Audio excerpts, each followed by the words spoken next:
Hello students, स्वागत है आपका हमारे यूट्यूब चैनल मैथ इंडियंस में। कक्षा 11 गणित में इस समय हमारा 7वां चैप्टर चल रहा है, परमुटेशंस एंड कॉम्बिनेशंस, क्रमचय और संचय। और भाई आज के इस वीडियो में आपको हम पढ़ाने वाले हैं विविध प्रश्नावली 7 को। इससे जो हमने पहले वीडियो पोस्ट किए हैं भाई, वहाँ तक हम पहले वीडियो में हमने प्रश्न नंबर 1, 2, 3 को हल किया था। फिर भाई 4, 5, 6 और 7 वाला वीडियो हमने अलग से पोस्ट किया था। तो भाई इस वाले वीडियो में हम प्रश्न नंबर 8 से शुरू करने वाले हैं और भाई एक्सरसाइज को आज हम खत्म कर देंगे। ठीक है, तो भाई हमारे साथ किताब उठाइए और प्रश्न नंबर 8 को पढ़िए क्या लिखा हुआ है। कह रहा है कि 52 पत्तों की कोई गड्डी है, उसमें से आपको ना 5 पत्ते निकालने हैं, संचय बताना है। लेकिन एक कंडीशन है कि प्रत्येक चयन में एक बादशाह का होना जरूरी है।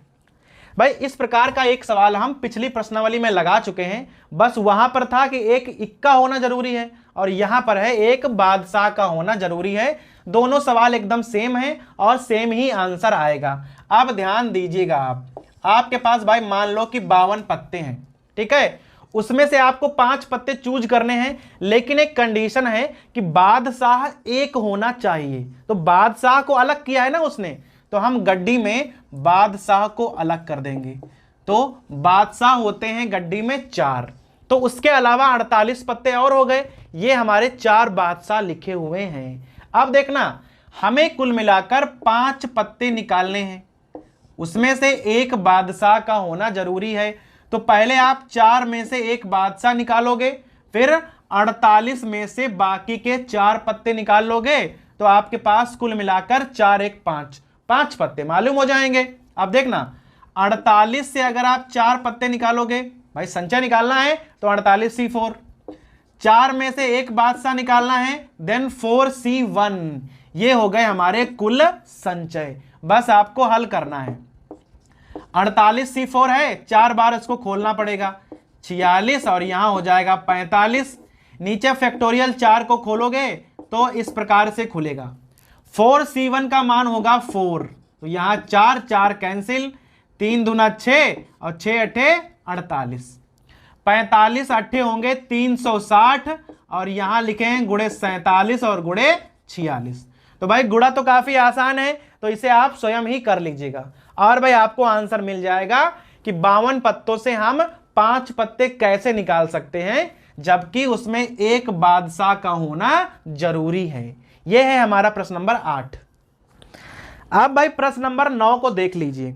5 पुरुष हैं आपके पास, 4 महिलाएं हैं और भाई उनको एक पंक्ति में बिठाना है। ऐसे बिठाना है कि महिलाएं सम स्थानों पर बैठें। तो भाई कितने विन्यास संभव हैं? भाई पहले देख लो, आपके पास ना 5 तो पुरुष हैं, तो 5 हो गए मेन, और भाई 4 आपके पास महिलाएं हैं, और कुल मिलाकर हमारे पास 9 लोग हो गए हैं। 9 लोगों को हमें एक रो में बिठाना है। देखना कैसे बिठाएंगे हम, 1 2 3 4 5 6 7 8 9। कह रहा है कि जो महिलाएं हैं वो सम स्थानों पर बैठेंगी। भाई सम का मतलब है एक महिला यहां, दूसरी यहां, तीसरी यहां और भाई चौथी यहां बैठेगी, एक छोड़ छोड़कर। आप पुरुष बिठा लो, 5 पुरुष हैं, एक पुरुष यहां, एक यहां, एक यहां, एक यहां और एक यहां पर बैठेगा। एकदम भाई अल्टरनेट बिठाने की व्यवस्था है ये वाली। तो कह रहा है कितने प्रकार से बैठ सकते हैं। देखो अब आप यहां लिख दोगे, जो हमारे पास सम स्थान है वो कितने हैं, 4 स्थान हैं। 4 स्थान पर अगर आपको 4 महिला बिठानी है, भाई 4 स्थान है, 4 महिला बिठानी है, कोई कंडीशन तो है नहीं, फैक्टोरियल 4 प्रकार हो जाएंगे। फिर विषम स्थान आपके पास कितने हैं, विषम स्थान हमारे पास 5 हैं और आपके पास 5 ही पुरुष हैं। 5 स्थानों पर 5 पुरुष बिठाने हैं, सीधा फैक्टोरियल 5 प्रकार से आप बिठा सकते हो। ठीक है, कुल प्रकार कितने हो जाएंगे, फैक्टोरियल 4 और फैक्टोरियल 5। फैक्टोरियल 4 का मान 24 और इसका मान 120। 24 और भाई 120 की आप गुणा कर दोगे, आपको आंसर पता लग जाएगा कि भाई आप कितने प्रकार से बिठा सकते हो। यह हो गया हमारा प्रश्न नंबर 9। अब भाई प्रश्न नंबर 10 को पढ़िए। हमारे पास 25 विद्यार्थी हैं और भाई उनमें ना हमें घुमाने ले जाना है। तो हम चाहते हैं कि भाई 10 लोगों को ना घुमाने ले जाएं। तो देखो 25 आपके पास ना टोटल स्टूडेंट्स हैं, ठीक है, उनमें से आपको ना केवल 10 लोगों को घुमाने ले जाना है, ठीक है। अर्थात भाई 25 में से आप 10 लोगों को चूज करने वाले हो। लेकिन एक प्रॉब्लम है, उसमें से 3 विद्यार्थी ऐसे हैं जो कि भाई अपनी एक टीम अलग से बनाए हुए हैं। उनका कहना यह है कि या तो वे तीनों जाएंगे या वे तीनों नहीं जाएंगे, ठीक है। अर्थात भाई ऐसा नहीं कि उसमें से एक चला जाए बाकी को 2 ना जाएं, ऐसा नहीं होना चाहिए। तो 25 विद्यार्थियों में क्या है, आप 22 को अलग कर लो और 3 को कर लो अलग, क्योंकि भाई 3 ये जिद्दी टाइप के हैं, ये कह रहे हैं कि या तो हम तीनों जाएंगे या हम तीनों नहीं जाएंगे, ठीक है। तो यहां पर भाई 2 कंडीशन बन जाएंगी। पहली जिसमें तीनों जाएंगे, तो भाई पहली कंडीशन है जिसमें तीनों जा रहे हैं, और इसके अलावा एक कंडीशन ऐसी होगी जिसमें तीनों नहीं जा रहे होंगे। 2 ही केवल कंडीशन है, या तो वो जाएंगे या नहीं जाएंगे, लेकिन कहना यह है कि तीनों रहेंगे हम साथ में ही। अब देखो, अगर वो तीनों जाएंगे तो 3 लोग तो हो गए आपके पास फिक्स। अभी आपको 22 लोगों में से भाई 10 लोग जाने हैं, उसमें 3 लोग तो पहले छांट लिया आपने, तो 22 में से अभी आपको केवल 7 लोग छांटने हैं। भाई 3 तो उनको आप बिठा ही लिए हो ना, अब जो बाकी के 22 लड़के बचे हैं उनसे आप केवल 7 लोग छांट लो। अब दूसरी कंडीशन है कि तीनों नहीं जाएंगे। जब वे तीनों नहीं जाएंगे तब भी आपके पास 22 लोग हैं, लेकिन अब 22 लोगों में आपको 10 लोग छांटने होंगे, क्योंकि भाई ये तीनों जाएंगे नहीं, तो अब आप 10 लोग छांटोगे, ठीक है। तो आंसर में क्या आ जाएगा, जब तीनों जाएंगे तो 22C7, 22 में केवल आप 7 छांट सकते हो, 3 तो जा ही रहे हैं। जब तीनों नहीं जाएंगे तो 22 में से आप 10 लोगों को छांटोगे, क्योंकि वो तीनों नहीं जाएंगे, ठीक है। तो आप 22C7 और 22C10 का मान निकालोगे, दोनों का मान जोड़ोगे और भाई आपको आंसर मिल जाएगा। अब भाई अंत में देखिए प्रश्न नंबर 11, हमारे पास शब्द है असैसिनेशन, ठीक है। कह रहा है के अक्षरों से कितने विन्यास बनाए जा सकते हैं, और कंडीशन क्या है, सभी एस एक साथ रहेंगे। ये हमारे पास कंडीशन है, ठीक है। तो पहले तो आप भाई इस शब्द का ना ब्रेकअप करके देख लो।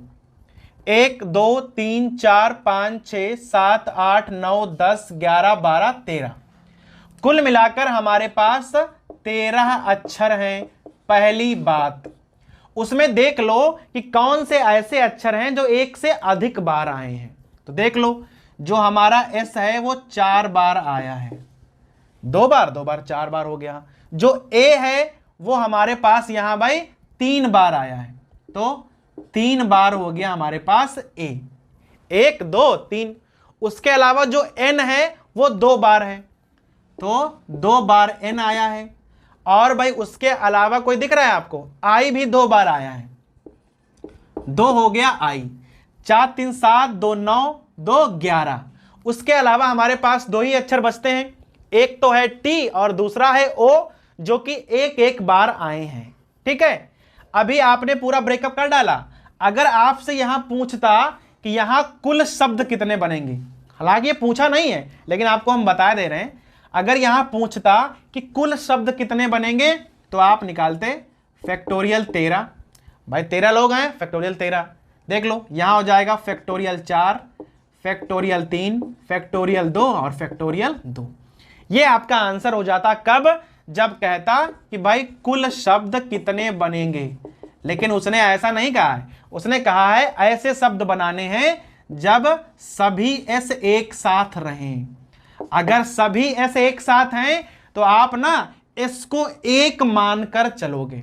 वैसे तो 4 एस हैं लेकिन हम इसे 1 मान लेंगे। अगर हम एस को 1 मान लेंगे तो कुल मिलाकर हमारे पास 10 चीजें बचेंगी। देख लो भाई, 1 2 3 4 5 6 7 8 9 और उसके अलावा 10वीं हो गई एस। 4 एस को हम 1 मानकर चलेंगे। जब भी आपसे कहेगा कि भाई सभी एस एक साथ रहेंगे, जो भी अक्षर एक साथ रखने को बोल दे उसे आप 1 मान लिया करो। तो अब अक्षर आपके पास बचते हैं केवल 10, तो फैक्टोरियल 10। ये चूंकि हमारी एक साथ हो गई हैं तो अब इन पर ध्यान नहीं देना है, लेकिन बाकी के भाई अक्षर तो हमें ध्यान देने पड़ेंगे। तो फैक्टोरियल 3, फैक्टोरियल 2 और यहां फैक्टोरियल 2, ये आपका हो जाएगा आंसर। ये कुल शब्द हैं और ये वे शब्द हैं जहां एस एक साथ आ रहा है। हल करोगे इन्हें? 10, 9, 8, 7, 6, 5, 4, 3, 2 खोल लो।